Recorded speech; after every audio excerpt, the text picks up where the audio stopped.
Today on the Euro Truck Podcast, Team Fortress 2 gets an update with new maps, taunts, and a weapon exchange, as well as class updates. The Fallout 4 Pip-Boy Edition is 100% sold out. And the new cards for Hearthstone's Grand Tournament update are slowly being revealed. Hello and welcome to the Euro Truck Podcast with Andrew C. And Jefferson B. Doctor something or other. And Freelance Gamer. You TikTok, literally TikTok. just drove in a straight line. Yeah. That, by the way, that Literally is just took extremely unusual. I now know how Mike feels when he's not able to play, and he gets to hear that side. And there was just that perfect quiet of, did I disconnect from Skype? I went the wrong way in the roundabout. Yeah. So I very much got distracted and kind of plowed into I plowed right into a barrier basically. And then Jeff almost slowly ran into me, but he didn't actually because we were going really slow. It would have been a low speed ramming. I mean, it doesn't help that we're on what, week 5 of being stuck in England. Of being stuck in England, yeah. We are leaving England today, by the way, for all of those who have been watching us. Fingers crossed. Well, the goal is to get out of England, so. Yep. Escape from England. That's the episode title. Very, I was going to say American-like, but it's not really because we're not escaping to America. We're just kind of going to France, I think. We're going to the not English parts of Europe. Yeah, I think we're going to France. Oh, no. Oh, no. I Oh, saw dear. that. Oh, dear. Goodness. Oh, no. Oh, no. dear. Someone distracted me by trying to open my door, and I crashed. You want to ram me? Ramming. That did absolutely nothing. No, it didn't help. Especially, well, it basically just gave 8% damage to my truck. Well, I'm at 63%. Maybe I should just teleport somewhere. Did you go back to Felixstowe? Yeah, I'll just go back to Felixstowe. Alright, I'm gonna sit here and idly twiddle my thumbs. Alright. What does that phrase even mean, to tweedle one's thumbs? Tweedle? Have you ever like put your hands together and then like pushed your you kind of circle one thumb with the other while the other one's circling in the same direction? Yeah. That's tweedling your thumbs. But why is it called tweedling? Because you're. Oh, I don't know about that part. I know. I understand the point of the phrase, but That's what I'm wondering. As I'm like, I mean, I get what its colloquialism means, but like, what is the purpose? I don't know. Can we task a researcher on that one? Because I'm actually genuinely curious. I don't know. This is a good question. I'm already there. Dan has pointed out that I almost flipped, and I've caused some more damage again to myself. Yeah, you have. I'm not the best driver in the Euro Truck Simulator 2. You're not the best driver. Not the In best Euro driver. Truck. You can tell we need to get out of England. We need to get out of England. We need to get out now. Now. Oh man. So I was driving in England once here in the simulator here. I wasn't actually driving in England. And one time my GPS thought that it was a better idea for me to drive through the services area. Yes. Point of order. Your sat nav, sir. Yes, my sat nav. Yes. By the way, the word twiddle, i.e. for twiddling your thumbs, is it's basically an what's it called? Echoic word. So to twiddle your thumbs, right? Mm-hmm. That sound that your thumbs are making if they hit each other / pass each other, that smallest sound, that, according to what I'm reading, is a twiddle. Similar to why bang is bang. You know, I should have gone as bang. Echoic. Huh. That's called an automatopoeic phrase also, isn't it? Right. Onomatopoeic phrase too, correct. TIL. TIL, this has been Euro Truck University. Onomatopoeia can also gamer. express the look or action of a thing and even invoke other words. Huh. Oh dear, this is a big corner. Big corner. Big corner. This has been Euro Truck University with Freelance Gamer. Yep. I think we just got a primer. A primer? What the fuck's a primer? Yeah. It's kind of like a primer, but more British. Exactly. This is literally the same conversation we had the last time the word primer was used. See also it's sat never nav. gonna be normal for me. You know, it's like I know. I know. It'll It's always funny. be, Using it. what is that? It's the running joke. That's too funny. My sat nav's a little like wonky with the roads. Yeah. No, mine's all kinds of British word for messed up. On the wonk. Sure. On the- I mean, if that's And if really- you're in Australia, on the wank. no, I don't think so, no, but that's okay. definitely not what that means.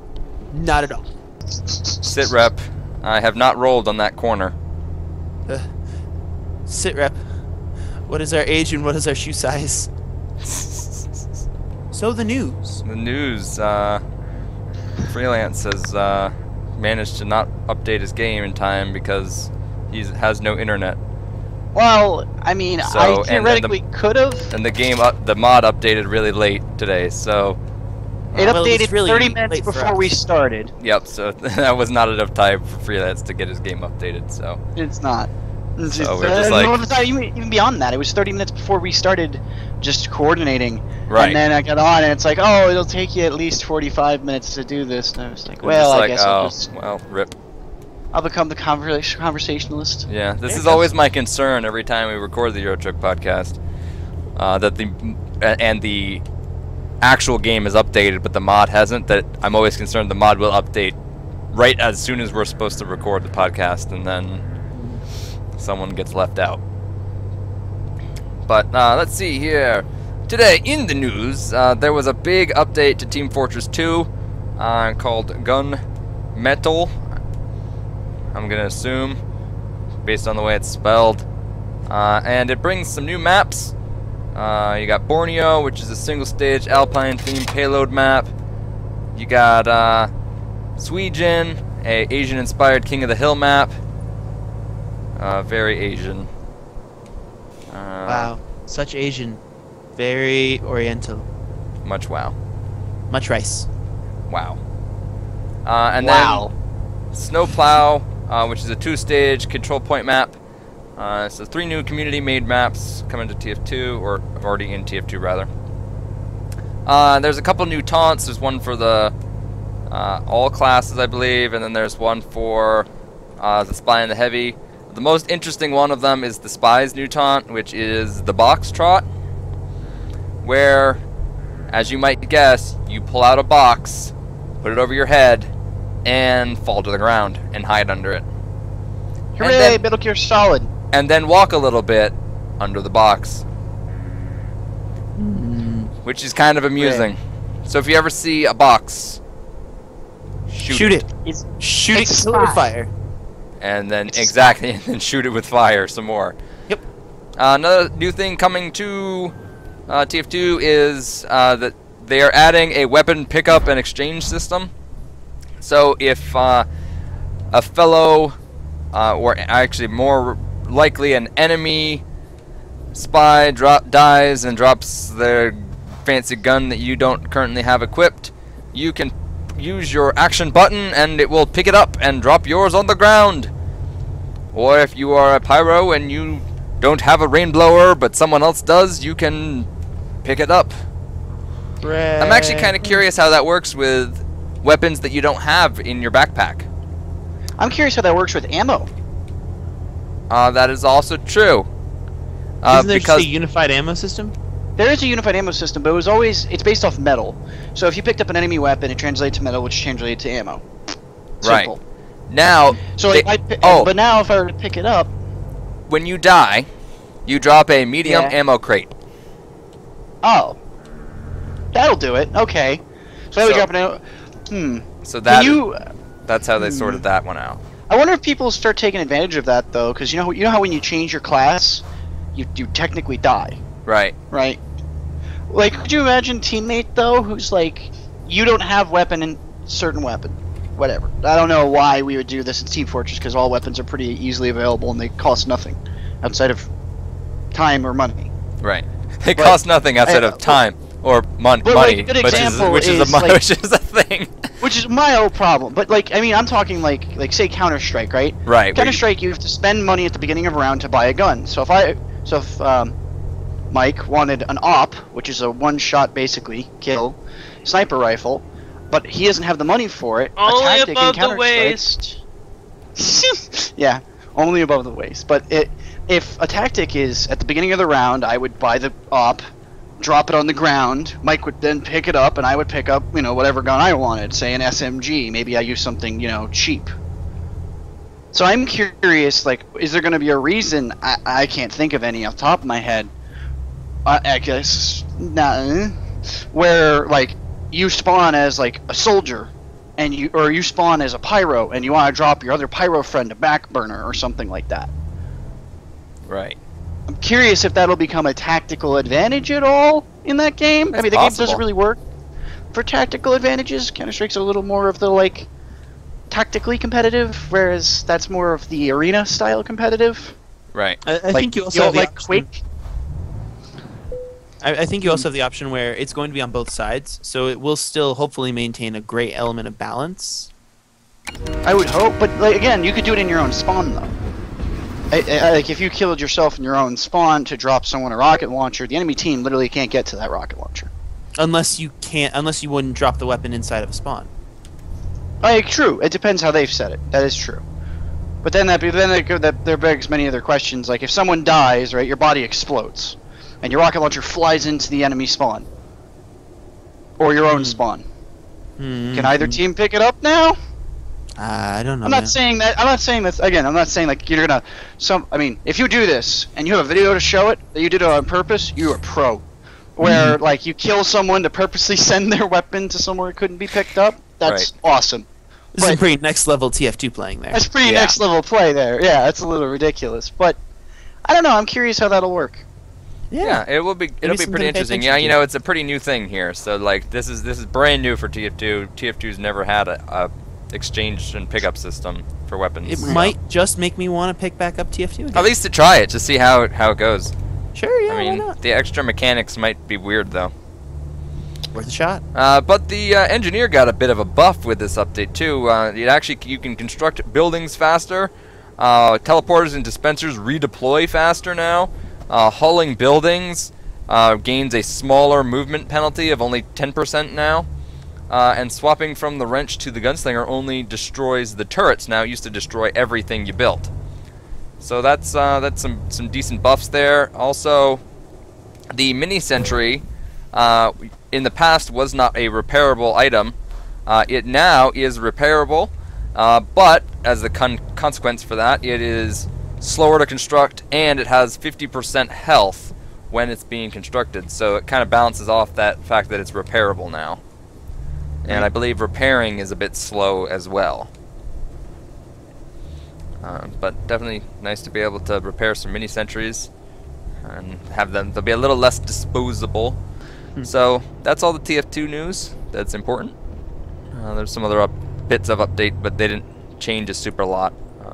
A lot of weapons got adjusted.